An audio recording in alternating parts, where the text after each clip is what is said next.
Högstofan hún kveður, högstofan hún kveður,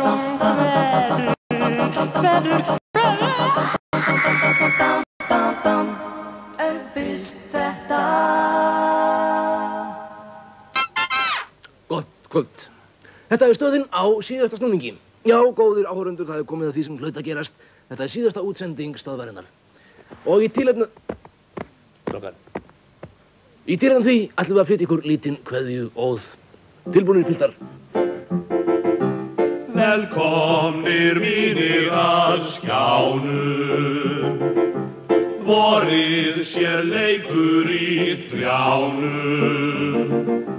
Því nú komið að kveðjunnar stund, glöggir við lötrum burt með dapra lund og færum hjartfólgnar þakkir á njánum. Frá stöðinni, frá stöðinni, frá stöðinni. En lítum samt á þetta.